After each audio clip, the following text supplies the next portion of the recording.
Reggae Hill. So I guess this is some food if you want some jerk or some soup. I'm assuming you come here. It smells really good. That's the entrance.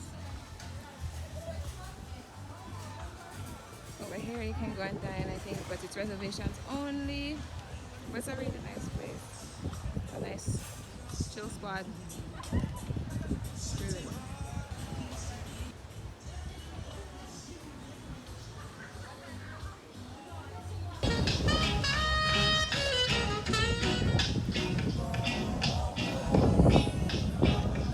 Guys, I was trying to show you the problem in the whole